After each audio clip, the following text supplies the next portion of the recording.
Hey friends, today I'll be playing the partner pair of Reyhan, last of the Abzan, as well as Rograk, son of Roga. This is a different spin on a Jund deck. We've seen it earlier in this tournament with E14 as the green-black source, but its goal is to storm off. So we're going to be trying to get some kind of a card with a storm effect, play as many spells as we can in a single turn, and try to reap the benefits of that storm mechanic. So we'll see if Reyhan doesn't do a better job than E14 at getting that to pop off. Our opponent today is Taii Wakeen, Perfect Shot. This is a Boros burn deck. Taii Wakeen is actually really fun to pilot. She lets you draw cards when you deal the exact amount of non-combat damage to a creature to destroy it or kill it. And then you can pay X and tap her to deal a particular amount to a creature in addition to something else to help you get that draw card effect. Really fun to pilot. We have to try and see if we can't keep her off the battlefield, but we did win the coin flip, so we will elect to be on the play, and we draw into a decent starting hand. We've got a couple of lands, ways to get into more cards and more mana, as well as a Pyroglyph. So I think we'll go ahead and keep this hand,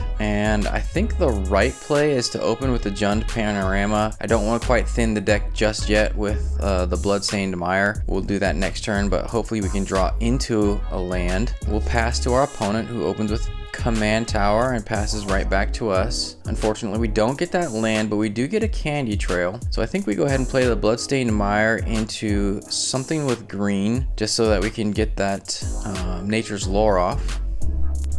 I think we go ahead and get Taiga, a green-red source, and we'll play Nature's Lore into a forest. And we'll go ahead and get Bayou. It'll come in untapped, so we've still got 1 mana. And I think the right play is to put out the Conjurer's Bauble. So we'll play that for 1. And then we'll pass to our opponent. They'll go ahead and get into a plateau and play the Voice of Victory. So it'll give them a couple extra 1/1 warrior tokens on attack that get sacrificed at the end of turn, and I can't play spells during my opponent's turn while the Voice of Victory is out. And at the end of turn, we'll go ahead and sacrifice the Conjurer's Bauble. We'll put Nature's Lore on the bottom of our library, and then we'll draw a card. We draw into Yawgmoth's Will, which doesn't really help us right now, but we do get a little bit deeper. And then we go ahead and draw into a Mind Stone.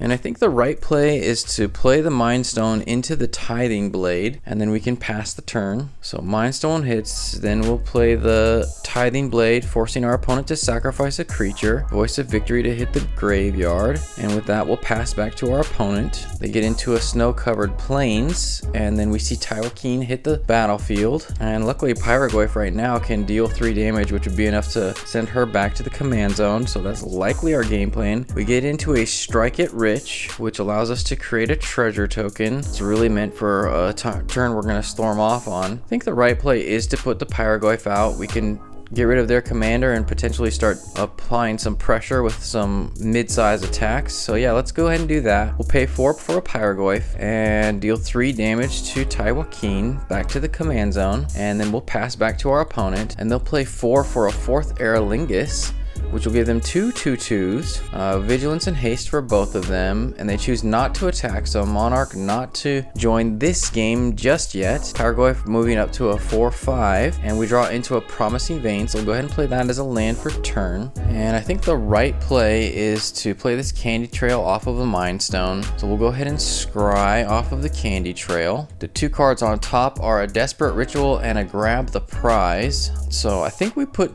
Desperate Ritual on the bottom, and then Grab the Prize we can leave on top, as that'll allow us to dig deeper. Demand Answers is a instant, so we can do that at the end of our opponent's turn potentially. I think we go ahead and put out Reyhan.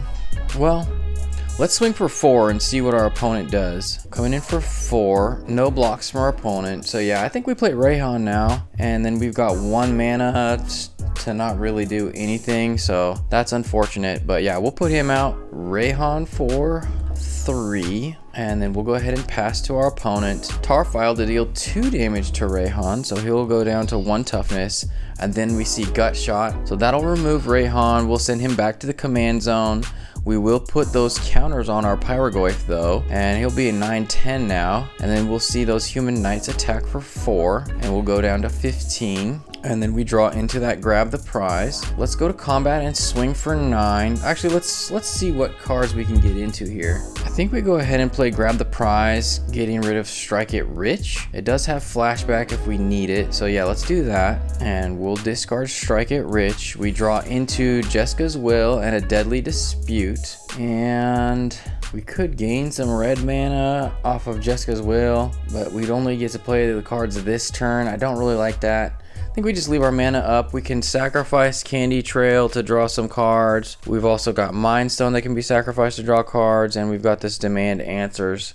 So yeah, let's go ahead and just swing for 9. No responses from our opponent, so they are down to 5, and then we'll pass the turn. They'll play a Broadside Bombardiers, a 2/2 with Menace and Haste. You can also sacrifice creatures or artifacts to deal damage to any target, so that gives him some versatility there. And then we'll see those Knights attack for 4 again. We'll go down to 11. And then a Kellen, Planar Trailblazer, second main phase. Interesting card.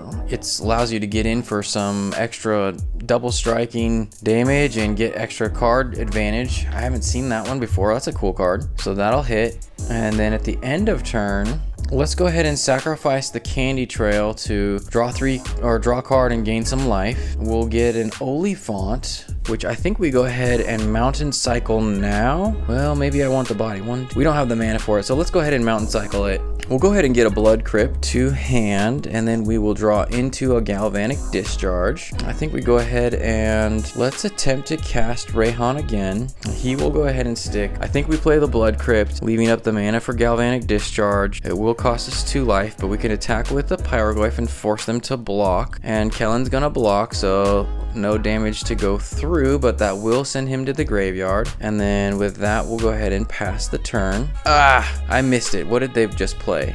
Oh, they Flame Slashed Reyhan. It looks like we're probably going to take 4 again here. We'll send Reyhan back to the command zone.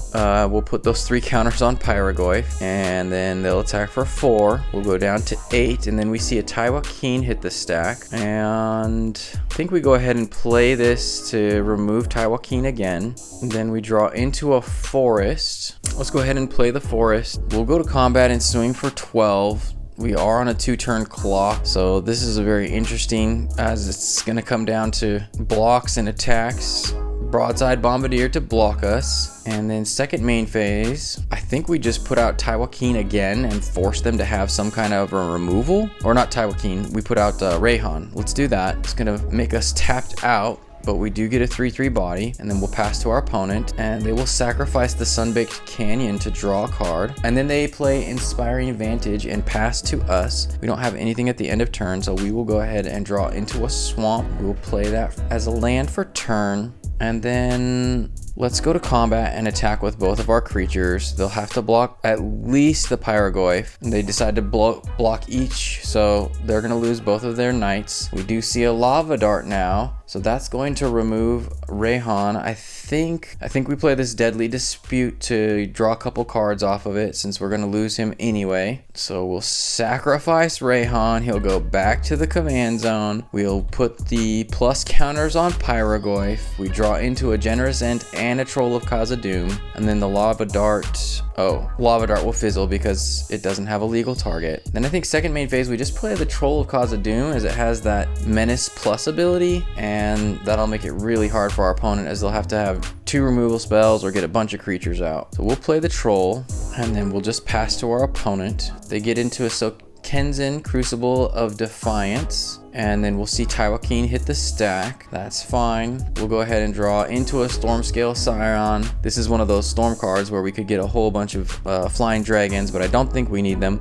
We're just gonna go straight to combat. Well, yeah, let's go to combat, and we'll just attack with the creatures we have. Taii Wakeen to block the Pyroglyph and the Troll to get in, and we'll go up 1-0 on our opponent. That last game going really smooth for us, as we had almost everything we needed or could have wanted.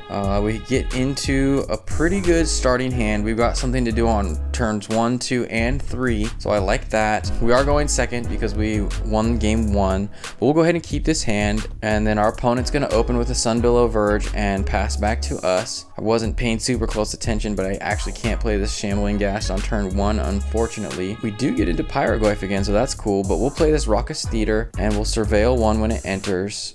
We got Commercial District on top, and I can already play all the cards I have, so I think we send that to the graveyard and try to get into something we can use. And with that, we'll pass to our opponent. They get an Abstergo Entertainment out, and then they will pass back to us. Let's go ahead and play the Marsh Flats. We can thin our deck a little bit by digging for something with green, and then play that 3 visits. I think I want to get the Overgrown Tomb so that I can get the 3 visits into a bayou into that Shambling Ghast creature. So yeah, we'll do that. Overgrown Tomb, we'll pay the 2 life. Then we'll play 3 visits. We'll get us the bayou, and then we'll play the Shambling Ghast for 1.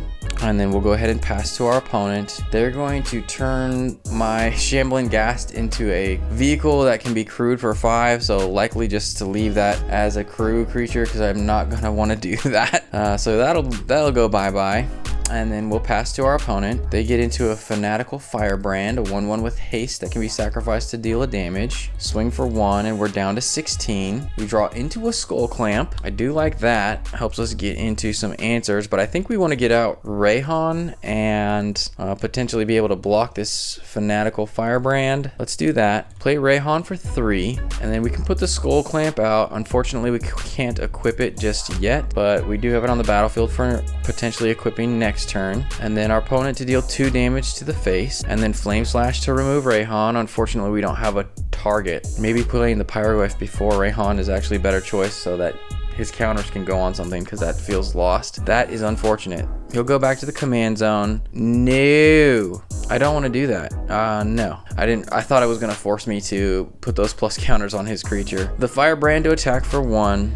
And then we'll see Cloud hit the stack second main phase, and he'll go ahead and tutor up Lion Slash to his hand, and they'll pass back to us. We draw into a Misty Rainforest. I think we go ahead and play the Misty Rainforest, and we'll get just a basic forest. Play the Pyroglyph. When it enters, we can deal damage to... let's deal damage to the Firebrand just so he doesn't have the option of sacrificing it. And then we'll go ahead and attach the Skull Clamp to the Pyroglyph. That does make it a little bit easier to remove, but would potentially draw us into some more cards. So with that, we'll go ahead and pass the turn. And then Lion Slash to hit the stack, attached to Cloud, and then they'll pass back to us. We draw into the Conjurer's Bauble. Go ahead and play Promising Vein. And I think we play Reyhan. Let's swing for 5 with the Pyroglyph. Our opponent to take it.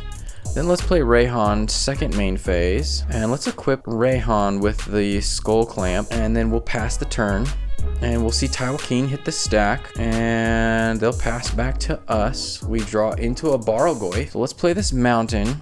And then I want to put the Barrelgoyf out so that if they want to trade with Reyhan, we can put the plus counters on the Barrelgoyf. It's got Death Touch and Lifelink, so that would be really nice. Yeah, let's do that. 3 for the Barrelgoyf. Oh, I didn't even realize the Pyroglyph makes it so all my Goyfs can deal damage. So I can deal 4 damage to something, and I think we get rid of Taii Wakeen. That seems like the right play to me. And then I think we move this Skull Clamp actually over to Pyroglyph and swing, because Cloud is not going to be able to favorably block. So we'll swing with both Reyhan and the Pyroglyph, attacking for 8, and then we'll see a Razor Grass Ambush. 3 damage to target attacking creature, so we're going to lose Reyhan. He'll go back to the command zone. We'll put those counters on the Barrelgoyf. He's up to a 7-8. I like that quite a bit. Second main phase, let's go ahead and play the Conjurer's Bauble for 1, and then we'll pass the turn to our opponent. They do have access to be able to exile our graveyard, so that'll make the Goyfs much smaller, unfortunately. But Taii Wakeen to hit the stack again, and then I think we sacrifice this Promising Vein for 1, and let's get a basic Swamp, and then let's sacrifice the Conjurer's Bauble, and we can put the Promising Vein back on the bottom of our library and draw a card. We draw into Tendrils of Agony, so this is one of those storm cards, but we don't actually have great storm options right now. So let's go ahead and draw our card for turn. We have a Copy Spell ability.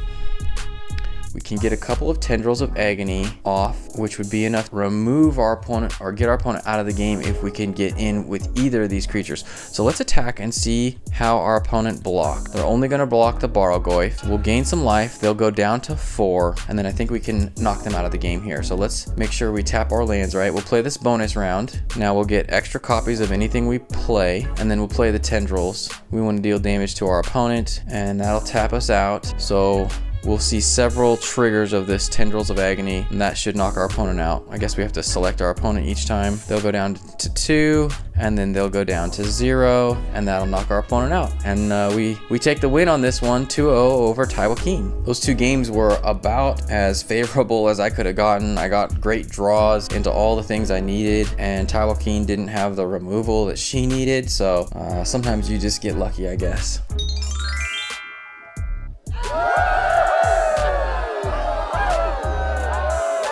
YouTube thinks you'll like the video in the top right. Otherwise, you could check out one of the playlists on the bottom. If you liked the video, consider subscribing by clicking the button in the top left. And if you want to support the channel, you can do so by giving this video a thumbs up or leaving a comment with your thoughts below. Thanks for watching and have a great day.